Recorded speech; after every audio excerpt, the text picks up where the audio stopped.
भैया बहनों सुप्रभातम। इसके पहले आपने हिंदी पद्य में अध्याय 5 तक पढ़ा। भारतेंदु हरिश्चंद्र, शीर्षक प्रेम माधुरी। अब उसी क्रम में अभी हम हिंदी पद्य खंड के बारे में ही पढ़ेंगे। अगला आपका अध्याय 6 है, पंचवटी। पंचवटी का तात्पर्य है, जब भगवान श्री राम को 14 वर्ष का वनवास मिला था तो उस समय वो कुछ दिन पंचवटी के जंगल में भी बिताए थे। तो उसी पंचवटी के जंगल के प्राकृतिक दृश्य और लक्ष्मण के बारे में मूल रूप से लिखा गया है।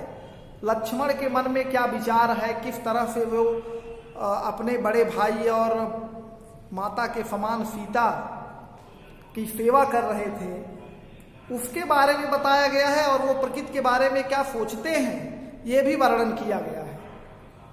ये इसके कवि मैथिली शरण गुप्त हैं। मैथिली शरण गुप्त को राष्ट्र कवि कहा जाता है।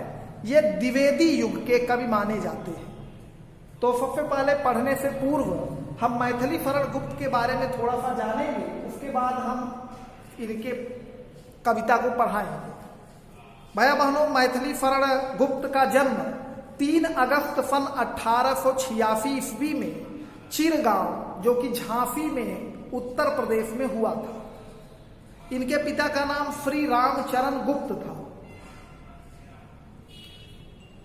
रचनाएं इनकी बड़ी महत्वपूर्ण रही। कुछ रचनाओं के नाम मैं लूंगा।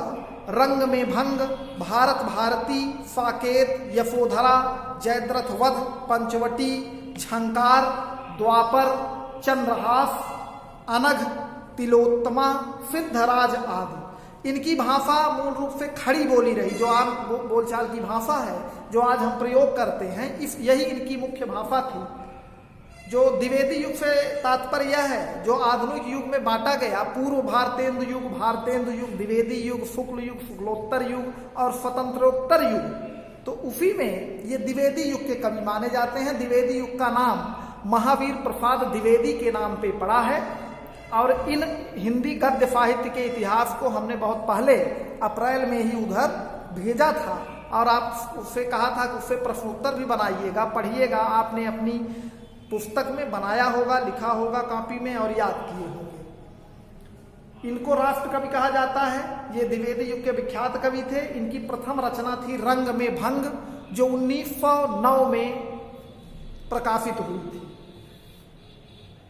कहा गया, करते तुलसीदास भी कैसे मानस नाद, महावीर का यदि उन्हें मिलता नहीं प्रसाद। ये अपने गुरु महावीर प्रसाद द्विवेदी को मानते थे और उन्हीं की प्रेरणा से सर्वप्रथम खड़ी बोली में इन्होंने रचनाएं लिखना प्रारंभ की। इनको कई पुरस्कार मिले हैं। इनका एक महाकाव्य भी है, साकेत महाकाव्य। इनको मंगला प्रसाद पारितोषिक मिला है। आगरा विश्व और प्रयाग विश्वविद्यालय द्वारा डी.लिट की उपाधि प्राप्त हुई है। 1954 में इन्हें पद्म भूषण सम्मान मिला है। ये राज्यसभा के सदस्य भी रहे हैं। भैया बहनों, इनकी मृत्यु 12 दिसंबर 1964 ईस्वी में हुई। और गुप्त जी अपनी भाव रश्मियों से हिंदी साहित्य को प्रकाशित करने वाले युग के प्रतिनिधि कवि थे। और 40 वर्षों तक निरंतर उनकी रचनाओं में युग स्वर गूंजता रहा। उन्होंने गौरवपूर्ण अतीत को प्रस्तुत करने के साथ ही भविष्य का भी भव्य रूप प्रस्तुत किया है। तो भैया बहनों, हम चाहेंगे कि आप अपनी कॉपी में मैथिली शरण गुप्त का संक्षिप्त जीवन परिचय लिखें, व्यवस्थित ढंग से, जिनमें उनका जीवन परिचय, उनका कृतित्व, उनका व्यक्तित्व, कृतित्व माने रचनाएं, भाषा शैली और उनका हिंदी साहित्य में क्या योगदान रहा, इसको लिखें तो ठीक रहेगा और याद करें। अब हम आते हैं अपने मूल विषय पर, जो कविता का नाम है और शीर्षक है पंचवटी। तो ये प्रस्तुत रचना जो पंचवटी है, इसमें दक्षिण भारत, नासिक महाराष्ट्र में गोदावरी नदी के किनारे यह जंगल स्थित है। महाराष्ट्र में 14 वर्ष की वनवास अवधि में राम, लक्ष्मण तथा सीता के साथ इसी पंचवटी में निवास किया था। इसे ही आधार बनाकर पंचवटी काव्य की रचना पंचवटी जो रचना है इसे खंड काव्य माना जाता है। इसमें पंचवटी के प्राकृतिक सौंदर्य, लक्ष्मण की सेवा एवं कर्म का सुंदर चित्रण गुप्त जी द्वारा किया गया है। तो भैया बहनों, हम एक आज पढ़ेंगे, एक पद तक ध्यान पूर्वक आप अपनी पुस्तक में देखें। चारु चंद की चंचल किरणें खेल रही हैं जल थल में, स्वच्छ चांदनी बिछी हुई है अवन और अंबर तल में, पुलक प्रकट करती है धरती मानो हरित तृणों की नोकों से, मानो झीम रहे हैं तरु भी मंद पवन के झोंकों से। इस पद में मुख्य रूप से पंचवटी के प्राकृतिक सौंदर्य का वर्णन लेखक ने किया है। यही आपका प्रसंग होगा। इस पद में, पहले पद में जो भी मैंने पढ़ा, इसमें पंचवटी के प्राकृतिक सौंदर्य का वर्णन कवि ने किया है। कैसा वर्णन है? कह रहे हैं कि चारु चंद्र की चंचल किरणें खेल रही हैं जल थल में। चारु माने सुंदर, चंद्र माने चंद्रमा, चंचल माने इधर उधर फैलने वाली, किरणें माने चंद्रमा की किरण खेल रही हैं जल थल में। जल माने जल, थल माने पृथ्वी, अस्थल। कवि कह रहा है कि पंचवटी में रात्रि का समय है और सुंदर चंद्रमा की किरणें जल में और पृथ्वी अर्थात अस्थल पर बड़े ही सुंदरता से फैली हुई है। चंद्रमा की किरणें पृथ्वी पर और जल में चारों तरफ स्वच्छ रूप से फैली हुई है और स्वच्छ चांदनी बिछी हुई है अवन और अंबर तल में, तथा चंद्रमा की सुंदर स्वच्छ मनोहर चांदनी माने प्रकाश, अवन माने पृथ्वी, अंबर तल माने आकाश में फैली हुई है। किरणें खेलती हुई प्रतीत हो रही हैं। जल थल में लहरें जब उठती हैं जल में, तो किरण चंद्रमा की खेलती हुई प्रतीत हो रही है जल और थल में, और चंद्रमा की चांदनी पृथ्वी और आकाश में पूरी तरह से फैली हुई है और पुलक प्रकट करती है धरती हरित तृणों की नोकों से, तथा पृथ्वी को अति आनंद प्रदान हो रहा है। और उसका बारे में पृथ्वी आनंदित है कैसे पता चल रहा है? जो हरे हरे घास हैं उनके नोक बड़े पुलकित हैं, आनंदित हैं, प्रसन्न दिखाई दे रहे हैं। इससे पता चल रहा है कि पृथ्वी भी अपनी प्रसन्नता प्रकट कर रही है।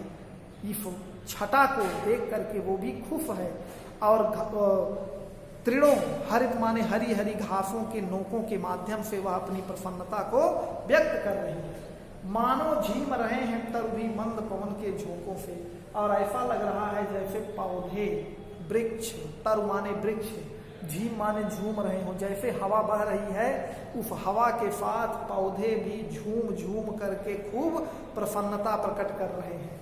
अर्थात पंचवटी में रात्रिकालीन में प्राकृतिक सौंदर्य अपने चरम पर है। वहाँ सब कुछ, सब कोई खुश है, क्योंकि जल और थल में चंद्रमा की किरणें खेलती हुई प्रतीत हो रही हैं। चंद्रमा की चांदनी पृथ्वी और आकाश तल में एकदम स्वच्छ रूप से फैली हुई, बिखरी हुई है, और धरती हरे घासों की नोकों से अपनी प्रसन्नता, पुलक माने प्रसन्नता प्रकट कर रही है, और वृक्ष हवा बह रही है तो उसके माध्यम से झूम झूम करके अपनी प्रसन्नता को प्रकट कर रहे हैं। तो भैया बहनों, भावार्थ आपको समझ में आया होगा। आज एक ही पढ़ाऊंगा आपको, क्योंकि जीवन परिचय लिखना होगा और इसको एक अच्छे से पढ़ लीजिएगा। और कई बार अगर आप भावार्थ को देखेंगे, जहाँ नहीं समझ में आया होगा वो जान लेंगे।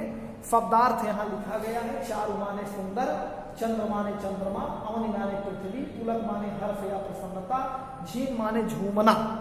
यहाँ काव्यगत सौंदर्य थोड़ा बदल जाएगा। भाषा हिंदी खड़ी बोली है, छंद मुक्तक है, रस श्रृंगार है, गुण माधुर्य है, अलंकार अनुप्रास है, उत्प्रेक्षा है। जहां मन मानो जन जानो आए वहां पर उत्प्रेक्षा अलंकार होता है।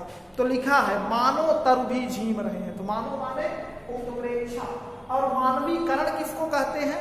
जहां प्रकृति का मानव के समान कार्य करता हुआ प्रतीत करे कभी, तो वहां पर मानवीकरण अलंकार होता है। जैसे तरु भी झूम रहे हैं, पृथ्वी प्रसन्न हो रही है, तो ये सब प्राकृतिक चीजें हैं, लेकिन इसमें मानवीय गुण बताया गया है। प्रसन्न होना मानव का गुण है, सुख दुख का अनुभव मनुष्य कर सकता है, पृथ्वी नहीं। लेकिन कवि कह रहा है, कल्पना किया है, इसलिए यहां पर मानवीकरण अलंकार होगा। तो आप पहले पद्यांश को पढ़ेंगे, भावार्थ लिखेंगे, लेखक के बारे में जीवन परिचय लिखेंगे, तब फिर अगले दिन हम दूसरा पद पढ़ाएंगे। तब तक के लिए धन्यवाद, सुप्रभात।